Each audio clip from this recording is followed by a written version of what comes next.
How are you students. My name is Ashish Modi. फिर से मैं मोदी क्लासेस में आपका स्वागत करता हूँ। प्रीवियस लेक्चर में हमने वेव्स के बारे में थोड़ा डिस्कस किया था। पार्ट 3 और पार्ट 4 मैंने डाला है, जिसमें आपका इंट्रोडक्शन तो है ही उसके प्रीवियस लेक्चर्स में। उसके बाद कई सारी इंपॉर्टेंट टर्मिनोलॉजी, जिसमें टर्मिनोलॉजी में एम्पलीट्यूड, फ्रीक्वेंसी, वेवलेंथ और रिलेशनशिप, स्पीड, वो सब कल मैंने मतलब प्रीवियस लेक्चर्स में वो सब समझाया है। उसके पहले difference between longitudinal wave and transverse wave, ठीक है, वो सब मैंने समझा दिया है। This is the very important for exams. Difference करो तो उसमें इंडिविजुअली आपका वो भी आ जाएगा, थियरी के टाइप, और डिफरेंस भी आ जाएगा, ठीक है। कुछ बच्चे ने कमेंट किया है कि सर गुजराती भी साथ में समझाना पड़ता है, क्योंकि क्या है कि सभी स्टूडेंट्स, कोई गुजराती मीडियम का होता है, कोई इंग्लिश मीडियम का होता है, तो सबको समझ में आ जाए इसीलिए। और जो कोई किसी ने कमेंट किया है कि sir important question about the GTU, तो अभी आप फुल करो, अभी से ही इम्पोर्टेंट बताने लगूंगा ना तो आप इतना ही करोगे। बट हमें करना है नॉलेज के लिए, ओनली रटना नहीं है, ठीक है ना।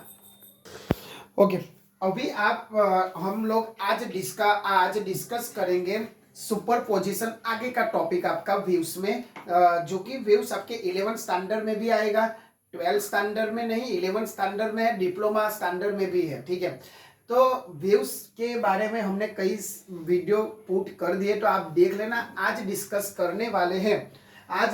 हम करने वाले सुपरपोजिशन, उसमें कई टाइप के इंटरफेरेंस आते हैं, तो वो सब आज डिस्कस हो जाएगा। तो आप बात कर रहे थे इंपोर्टेंस क्वेश्चन थी भाई, अभी से ही इंपोर्टेंट में कहने लगो तो वो आप इतना ही करोगे, ठीक है ना। तो आप इतना ही करोगे, बट हमें क्या करना है, अभी सब कुछ करना है ताकि एमसीक्यू और छोटे क्वेश्चन भी आए तो आपको समझ में आए, ठीक है। तो आज हम लोग डिस्कस करेंगे सुपरपोजिशन प्रिंसिपल। इसका मतलब क्या होता है पहले मैं समझा देता हूं, फिर उसका statement, definition. Superposition of principle, ठीक है। ગુજરાતીમાં શું કહેવાય? સંપાતપણાનો સિદ્ધાંત. શું કહીશું? સંપાતપણાનો સિદ્ધાંત. संपातपनानो सिद्धांत। अब एक चीज है कि सपोज के किसी स्टूडेंट्स, मतलब आप फ्रेंड्स हो, ठीक है, और कोई एक फ्रेंड्स की बर्थडे है, तो आप लोग क्या करोगे? सोचो, आप लोग क्या करोगे? पहले तो चलो उसके पास केक वो सब करोगे, उसके बाद जिसकी बर्थडे होती है उसको मारोगे, सब मिलके पीटोगे, तो मतलब सबका फोर्स एक पे लगा। जितने फ्रेंड्स है 4 या 5, तो सबका फोर्स एक पे लगा, यानी किस पे रिजल्टेंट इफेक्ट आएगा? जिसकी बर्थडे है इस वजह से। तो मतलब जितने भी फोर्स लगते हैं, तो F is equal to F1 plus F2 plus F3, बस इन सबका addition. This is the superposition of principle. Waves के बारे में भी ऐसा ही है। वेव्स के बारे में जो सुपरपोजिशन 12th फर्स्ट चैप्टर में भी है, फिजिक्स में, साइंस में, ठीक है। तो जब हम सारे फोर्सेस का क्या करें, एडिशन करें, और हमें जो रिजल्ट मिले उसको मैं क्या बोलूंगा? Superposition of principle. बस यही क्या यहाँ क्या लगता है? फोर्स। हमारा चैप्टर कौन सा है? वेव्स। तो वेव्स में भी ऐसा ही है कि जब एक से ज्यादा वेव्स एक दूसरे में मिक्सअप हो, तो what ever resultant effect, it is called the superposition principal. समझ में आया कि जब एक वेव्स के बारे में हमने डिस्कस किया, ऐसा ही दूसरा वेव एक दूसरे में मिक्सअप हो, then what is the resultant effect, it is called the superposition of principle. समझ में आया? सिंपल लैंग्वेज में, यानी गुजराती में कहेवाय जाए तो જ્યારે એક કરતા વધારે તરંગો ભેગા થાય ત્યારે જે પરિણામી અસર જોવા મળે ને, એને કહેવાય સંપાતપણાનો સિદ્ધાંત। અને એ તમારા સિંગલ વેવ કરતા થોડીક વધારે જ હોય છે। જેમ કે ઓનલી वन फ्रेंड्स उसको मारे, उसके अलावा 2 और जुड़ जाए तो ज्यादा इफेक्ट होगी। वैसा ही जब जितने वेव्स ज्यादा मिल जाए तब इफेक्ट कैसी होगी? ज्यादा होगी। बस वही हमें यही समझना है। तो हम परफेक्ट स्टेटमेंट लिखेंगे अभी कि व्हाट इज द हाँ। और दूसरा, सुपरपोजिशन में मीडियम कैसा होना चाहिए, मीडियम सभी के लिए कैसा होना चाहिए, सेम। माध्यम कैसा होना चाहिए सर, सेम होना चाहिए, ठीक है। तो लिखो सब लोग, when two or more waves, when two or more waves, मैंने लिखा था ना F is equal to F1 plus F2 यानी इंफिनिटी हो सकते हैं। तो when two or more waves, to or more waves, चलो, तो when two or more waves travelling through same medium, मैंने क्या बोला, this is the condition for superposition of the principle. आपको वाइवा में भी पूछे को काम लगेगा कि सुपरपोजिशन के लिए क्या कंडीशन है, मीडियम कैसा होना चाहिए, सेम, के सारे जो एक दूसरे को इफेक्ट कर रहे हैं वो मीडियम कैसा होना चाहिए, सेम होना चाहिए, ठीक है। तो waves travelling through same medium कैसा होना चाहिए, सेम होना चाहिए, सेम मीडियम, ठीक है, same medium at the same time यानी जब ये लोग एक दूसरे के साथ मिक्सअप हो रहे हैं सेम टाइम, तब आपका मीडियम कैसा होना चाहिए, सेम मीडियम होना चाहिए। Then superposition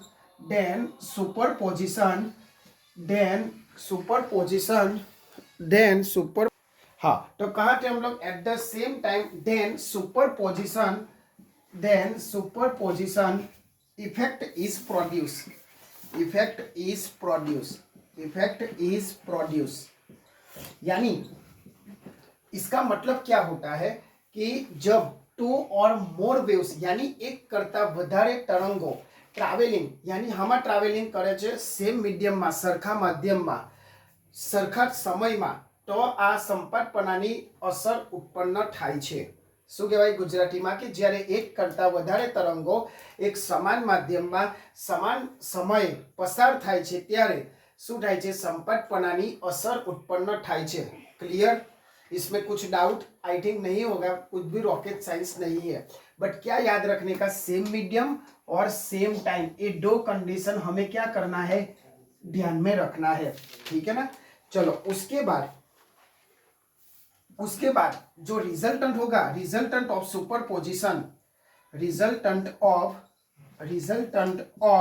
superposition principle, superposition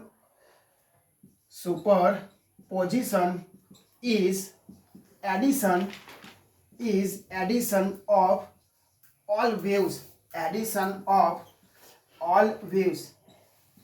ठीक है। मतलब जितने वेव्स प्रोड्यूस हो रहे हैं उन सबका क्या करना है, एडिशन करना है। गुजराती में शू कहेवाय,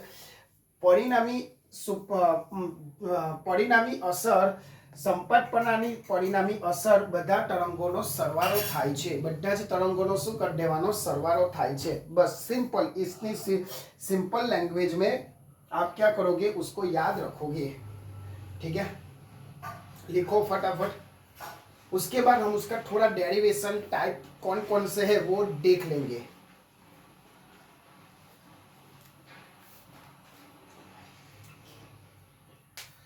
चलो लिख लिया होगा।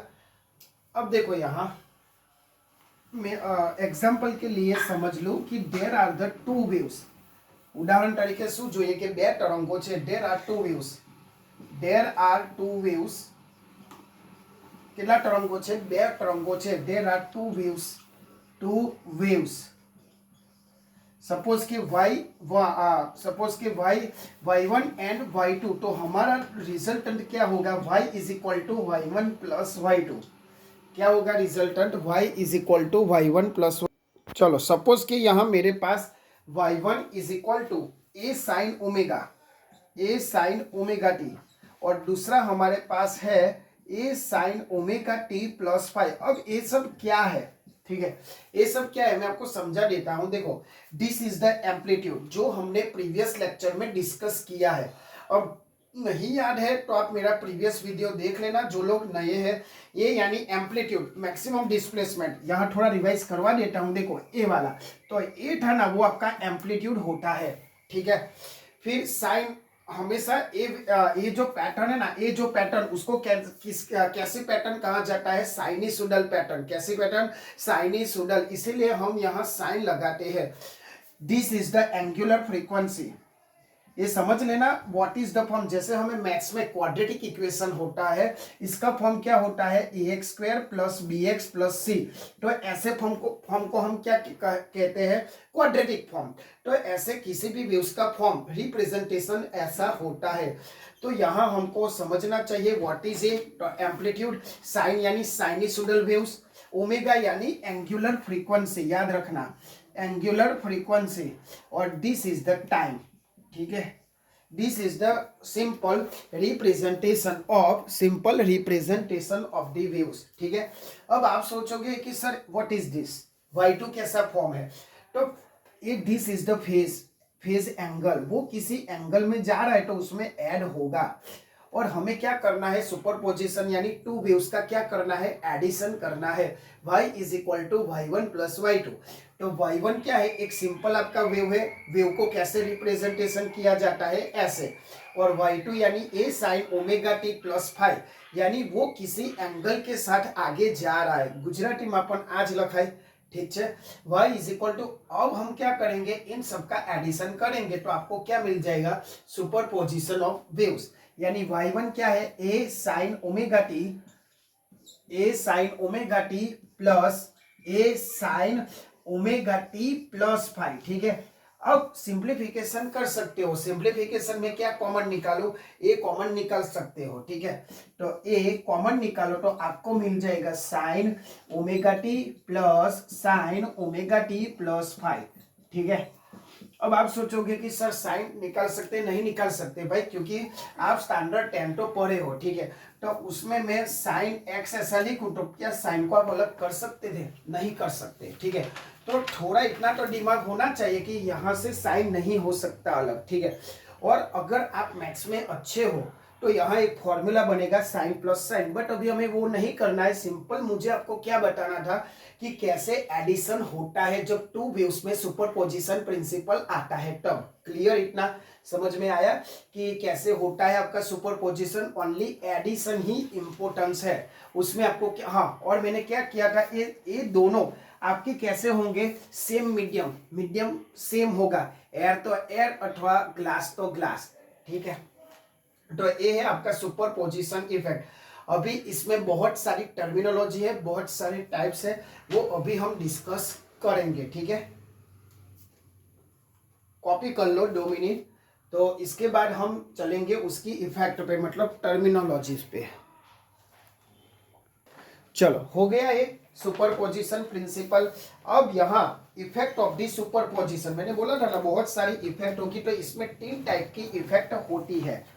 टाइटल मारो, effect of the superposition principle, संपटपणाના સિદ્ધાંતની અસર। संपटपणाના સિદ્ધાંતની असर। ठीक है, तो यहां मैं टाइटल लगा देता हूं इफेक्ट। तो पहली इफेक्ट क्या है? याद रखो, इंटरफियरेंस। कौन सी इफेक्ट है भाई? Interference. Interference and stationary interference. अब एक समझ जाओगे ना तो बाकी के समझने में आसानी होगी। इंटरफियरेंस। अब आप मुझे बताओ अपनी सिंपल लैंग्वेज में what is the interference. Simple language में बताओ what is the interference. Interference क्या होता है? यानी किसी के मामले में इंटरफियरेंस करना। ठीक है, जैसे कि 2 फ्रेंड्स है, उनके बीच में कोई थर्ड पार्टी इन्वॉल्व हो जाए। ठीक है, दिस इज द इंटरफियरेंस। कभी कभी बारिश में आपके सैटेलाइट वाले टीवी, ठीक है, मतलब जो सिग्नल आता है उसमें डिस्टरबेंस आ जाता है, तो इंटरफियरेंस, उसको मैं क्या बोलूंगा? इंटरफियरेंस। कभी कभी सिंपल कॉलिंग में भी फोन करते तब तो उसमें बीच में से फोन में मतलब डबल आवाज आती है। ठीक है, कभी कभी कट हो जाता है phone. This is the interference. तो ये सब इंटरफियरेंस किसका है और कैसे है वो हमें जानना है। तो उसके लिए इंटरफियरेंस, और दूसरा है आपका स्टेशनरी वेव। दूसरी कौन सी इफेक्ट है? Stationary wave. दोनों एकदम अपोजिट है, इसीलिए मैंने बोला कि आप एक समझ जाओ तो दूसरा ऑटोमेटिक आप समझ जाओगे। पहली है इंटरफियरेंस। और दूसरा है आपका स्टेशनरी वेव। अब इंटरफेरेंस क्या है वो मैं आपको बता दूं। व्हेन, अब हालांकि ये सब है आपका सुपरपोजिशन के, ठीक है, यानी टू और मोर वेव्स के बारे में होगा। ये सब किसके बारे में है? सुपरपोजिशन। और सुपरपोजिशन कब कब पॉसिबल होगा? जब आपका टू और मोर वेव्स होगा तब, टू और मोर वेव्स होगा तब। अब देखो, जब आपका इंटरफेरेंस, यानी अभी शॉर्टकट में बता रहा हूं, फिर आपको परफेक्ट सेंटेंस में लिखाऊंगा। टू और मोर वेव्स, क्या क्या कंडीशन है? टू और मोर वेव्स, ठीक है, टू और मोर वेव्स क्या होना चाहिए भाई? क्या होना चाहिए इंटरफेरेंस में? Same direction. कैसी होनी चाहिए आपकी? सेम डिरेक्शन होनी चाहिए, और सेम मीडियम होना चाहिए आपका।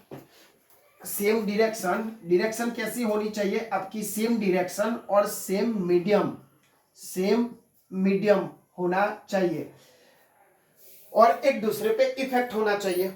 सेम टू सेम, यहां भी same to same, but direction यहां कैसी है? अपोजिट डायरेक्शन है। बस इतना ही आपको डिफरेंस है। समझ में आया क्या है भाई? इंटरफेरेंस यानी two or more waves have the same direction. Direction कैसी होगी आपकी? सेम डायरेक्शन होगी। एंड स्टेशनरी वेव में कैसी होगी? अपोजिट, यानी आमने सामने आएंगे। What is the Newton third law?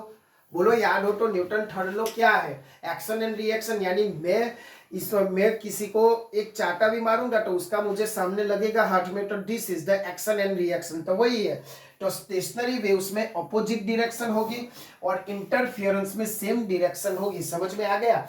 अब पूरा सेंटेंस में परफेक्ट लिखता हूं। दोनों में डिफरेंस ए है, खाली एक ही वर्ड्स आपको क्या करना है? बदलना है। सेम डायरेक्शन, इसमें होगा आपका अपोजिट डायरेक्शन। ठीक है, चलो अब परफेक्ट सेंटेंस में यहां लिख रहा हूं ताकि आप अपनी एग्जाम में लिख सके। When two waves, when two or more waves, to or more waves, to or more waves, ठीक है, यहां भी same to same, when two or more waves, same to same, हम साथ में ही चलेंगे ताकि आपको ज्यादा समझ में आवे। Waves having same frequency, having same frequency, having कैसी फ्रीक्वेंसी है आपकी? Same frequency. एम्पलीट्यूड भी यहां भी ऐसा, having same frequency, same to same, same to same हमें क्या करना है? चलना है। ठीक है, सेम फ्रीक्वेंसी, फिर same speed, travelling with the same speed, travelling with same speed, travelling with same speed.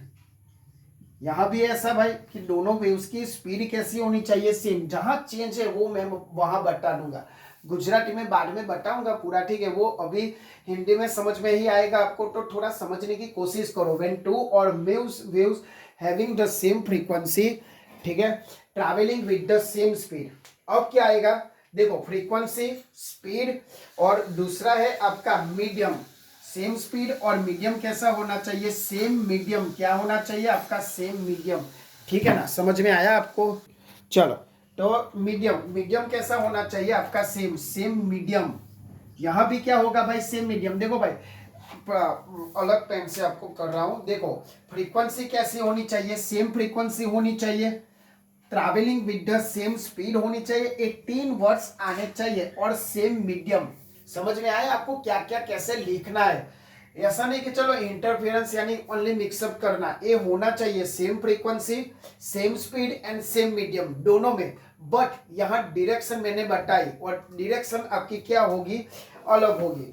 तो यहाँ सेम, मीडियम और डायरेक्शन, एंड डायरेक्शन कैसी होगी भाई? यहां सेम होगी। Direction are same, directions are same, ठीक है, बट यहां क्या होगी? Directions are opposite. This is the difference from between the interference and the stationary wave. Directions are opposite, opposite direction होगी। ठीक है, तो ये हुआ आपका, दोनों साथ में मैंने समझाया ताकि आपको ज्यादा समझ में आए। दोनों में फ्रीक्वेंसी, स्पीड एंड मीडियम क्या कैसा होना चाहिए? सेम होना चाहिए, और डायरेक्शन आपका क्या होगा? अलग होगा। ठीक है, तो this is produce interference. Last में लिख लेना यहां से कि दिस प्रोड्यूस इंटरफियरेंस। और यहाँ क्या लिखोगे, दिस प्रोड्यूस स्टेशनरी वेव। यहाँ क्या लिखोगे, दिस प्रोड्यूस स्टेशनरी वेव। समझ में आया भाई दोस्तों? फिर से मैं रिवाइज करवा रहा हूं। देखो तीसरी भी है, वो बाद में, वो अलग है, इसीलिए ये दोनों सेम है, इसीलिए मैंने साथ में लिया। तो समझने की कोशिश करना।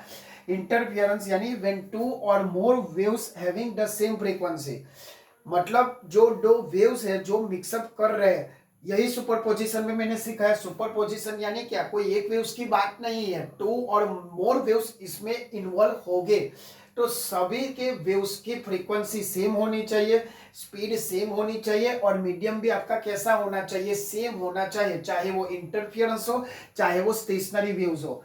इसमें डायरेक्शन आपकी कैसी होनी चाहिए, सेम होनी चाहिए, किसमें, इंटरफियरेंस में। और स्टेशनरी वेव में क्या होना चाहिए, डायरेक्शन आपकी अपोजिट होनी चाहिए। तो ऐसे में इंटरफियरेंस प्रोड्यूस होगा और स्टेशनरी वेव प्रोड्यूस होगा। तो હવે નાવ in convert into the Gujarati language. તો ગુજરાતીમાં શું કહેવાશે, અને વિક્ષોભ તરંગો, ઇન્ટરફિયરન્સ એટલે શું, વિક્ષોભ, બરાબર, વિક્ષોભ બી કહી શકો ને। આ સ્થગિત તરંગો, અને શું કહેવાય, સ્થગિત તરંગો। હવે શું કહેવાય, તો ગુજરાતીમાં બોલું છું, જ્યારે બે કરતા વધારે તરંગો, આમાં પણ સેમ જ થશે, જ્યારે બે કરતા વધારે તરંગો કે જેમની ફ્રીક્વન્સી એટલે આવૃત્તિ કહેવાય, કે જેમની આવૃત્તિ, ગતિ અને માધ્યમ સમાન હોય છે। ફરી બોલું છું, જ્યારે બે કરતા વધારે તરંગો કે જેમની આવૃત્તિ, ગતિ અને માધ્યમ, આવૃત્તિ, ગતિ અને માધ્યમ સમાન હોય છે, સમાન હોય છે, અને તેમની દિશા પણ સમાન હોય છે, તેમની દિશા પણ સમાન હોય છે, તેને ઇન્ટરફિયરન્સ અથવા વિક્ષોભ કહેવામાં આવે છે।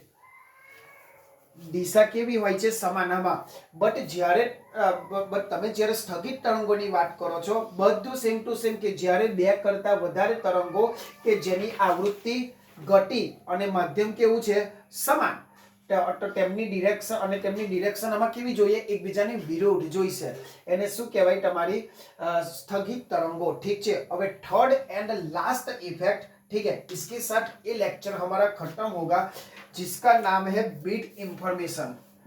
बीट इंफॉर्मेशन वो थोड़ा अलग है। बीट इंफॉर्मेशन देखो, इसको इसके साथ कंपेयर करो। किसके साथ कंपेयर करो भाई, किसके साथ कंपेयर करो, इंटरफियरेंस में। उसमें क्या था, डायरेक्शन सेम थी, इंटरफियरेंस में कैसा था, डायरेक्शन कैसी थी, डायरेक्शन कैसी थी आपकी, सेम थी। तो यहां भी सेम डायरेक्शन, बट यहां डिफरेंट क्या है, डिफरेंट क्या है, frequency. There are the slightly different, there are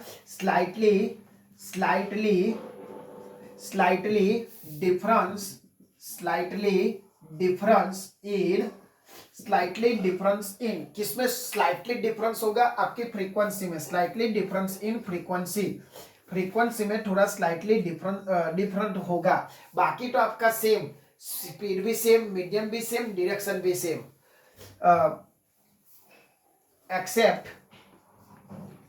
accept क्या सेम होगा, एक्सेप्ट सेम स्पीड, मीडियम भी आपका कैसा होगा, सेम होगा, सेम मीडियम, एंड डायरेक्शन भी आपकी सेम होगी, डायरेक्शंस आर सेम। आप अपने भी लैंग्वेज में लिख सकते हो कि there are slightly difference in the frequency but speed, medium and direction are same, ऐसे भी लिख सकते हो। जो कॉन्सेप्ट है वो बदलना नहीं चाहिए, थोड़ा लैंग्वेज में, ग्रामर में इधर उधर हो चलेगा, ठीक है, बट आप ऐसा लिख लो कि सेम फ्रीक्वेंसी बीट इंफॉर्मेशन में, दिस इज टोटली रॉन्ग। तो वो ही चेकर्स चेक करते हैं कि सेम तो इसमें भी है, आपने क्या अलग लिखा है, तो इसमें डायरेक्शन चेक करेंगे, इसमें भी डायरेक्शन चेक करेंगे, बट जब आप बीट इंफॉर्मेशन के बारे में लिख रहे हो तो वो क्या चेक करेंगे, फ्रीक्वेंसी के बारे में चेक करेंगे कि आपने अलग बताई है कि नहीं बताई है।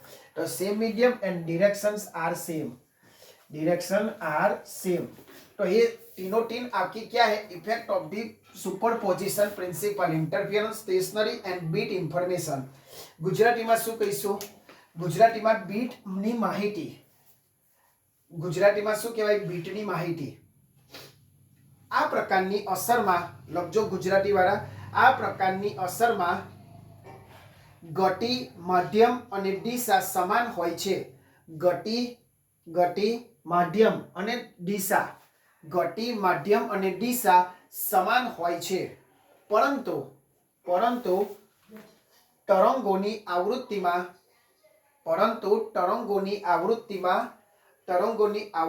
થોડો શું હોય છે? તરંગોની આવૃત્તિમાં ફેરફાર હોય છે, તફાવત હોય છે. એટલે યાદ રાખજો, આવૃત્તિમાં તફાવત હોય ત્યારે આ પ્રકારની અસર ઉદ્ભવે છે, બાકી આ બંને માટે આવૃત્તિ કેવી છે? સેમ જ છે.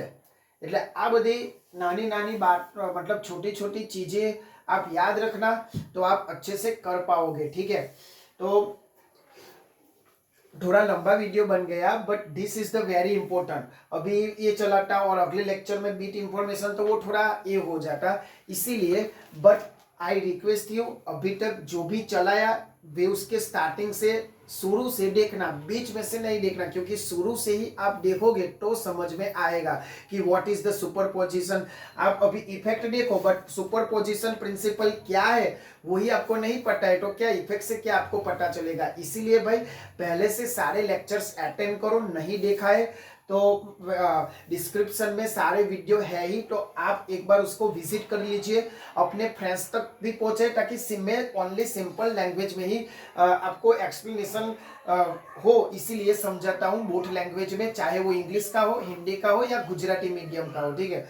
तो अपने फ्रेंड्स तक ये पहुंचाओ ताकि उनको भी कुछ समझ में आ जाए। तो ये मिड सेम के लिए भी इम्पोर्टेंस है, वाइवा के लिए भी इम्पोर्टेंस है, और डिप्लोमा स्टूडेंट्स के